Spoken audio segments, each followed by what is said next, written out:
2018년 UN 본부에서 매우 흥미로운 기자회견이 있었습니다. 그 주인공은 바로 니키 헤일리 미국 대사.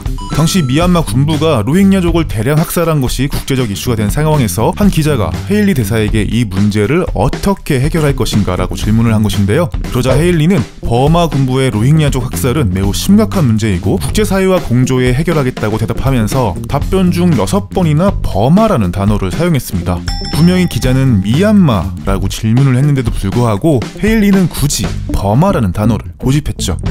사실 우리에게 버마는 꽤 친숙한 이름입니다. 특히나 나이든 세대들에게 버마는 매우 강렬한 인상으로 남아있는데요. 1971년 박정희 대통령이 자신의 이름까지 집어넣어 야심차게 출범시킨 박스컵에서 3년 연속이나 버마에게 물을 먹고 우승 문턱에서 좌절을 맛본 경험이 있기 때문이죠. 중국 축구가 한국을 무서워하는 공안증에 버금가는 공버증이 당시 한국 축구계에 있었다고 해도 과언은 아닐 겁니다. 그런데 버마가 처음부터 버마는 아니었습니다. 버마라는 나라가 있기 전에는 버마 역사상 가장 넓은 영토를 차지했던 꼰바웅 왕국이 있었습니다. 그런데 꼰바웅 왕국과 국경선을 맞대고 있던 인도가 영국에게 식민 지배를 받게 되면서 꼰바웅 왕국에게도 위기가 찾아왔습니다.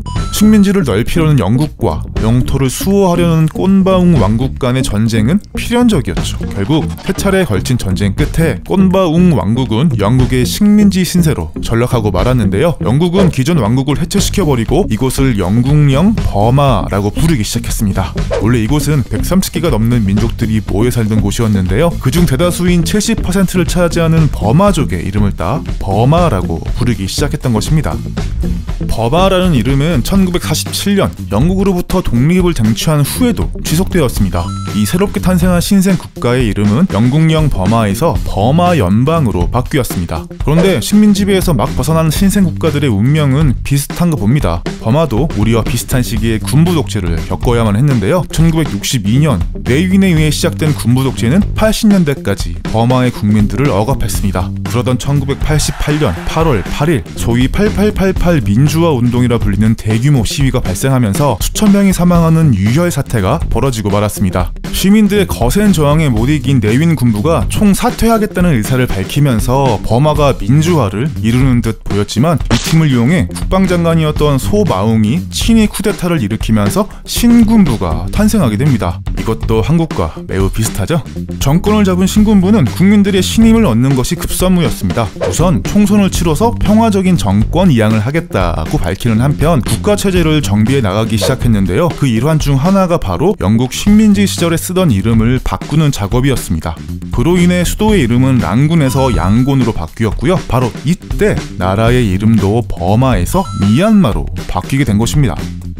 하지만 이것은 당시 민주화 세력에게 큰 반발을 불러일으켰습니다. 독재 세력이 마음대로 바꾼 나라 이름을 허락할 수 없다는 이유에서였죠. 그 중심에 서있던 사람이 바로 아웅산 수지였습니다. 버마의 독립영웅인 아웅산 장군의 딸이었던 아웅산 수지는 8888 민주화 시위 때 뛰어난 연설로 시민들의 전폭적인 지지를 받았는데요. 그녀는 곧바로 민족민주동맹이라는 정당을 창설하고 신군부에 맞서는 민주화의 아이콘으로 떠올랐죠. 그녀의 인기가 날로 높아지자 위협을 느낀 신군부는 그녀를 가택연금을 해버리고 민중들로부터 떼어놓는 작전을 펼쳤습니다. 그리고 현재의 민주화 열기가 수도에 사는 일부 지식인들에게 국한된 것이라는 큰 오판을 하고 말았죠. 신군부의 이러한 자신감을 바탕으로 약속한 대로 1990년에 총선거를 치르게 되었는데요. 당연하게도 아웅산 수지의 민족민주동맹이 82%라는 압도적인 표를 얻으면서 승리하게 되자 신군부는 선거 결과를 부정하고 버마를 또다시 군사독재의 구렁텅이로 몰아넣었죠.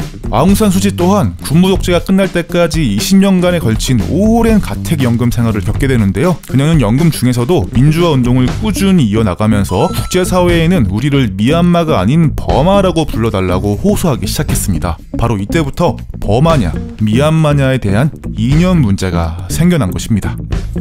그 때문에 국가적으로 미얀마라는 이름을 인정하지 않는 나라들이 나타났습니다. 버마를 식민지배했던 영국은 당연히 미얀마라는 새로운 이름이 탐탁치 않았을 테고요. 민주주의의 지구 대장을 자처하는 미국도 버마라는 이름을 공식적으로 사용하기 시작했습니다. 각 언론사들도 버마를 쓸 것이냐 미얀마를 쓸 것이냐에 대한 고심이 있었는데요. 우리나라에서는 2007년에 경향신문이 군부 독재를 반대하면서 버마라는 이름만 쓰겠다고 공식적으로 선언한 바가 있었죠.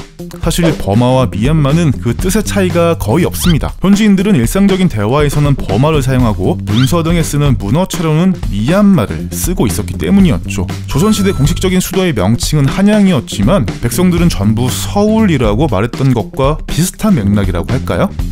그런데 미얀마냐 버마냐 하는 것도 이제는 의미 없는 논쟁으로 전락해버릴 위기에 처해져 있습니다. 버마의 수호자였던 아웅산 수지가 달라졌기 때문이었죠.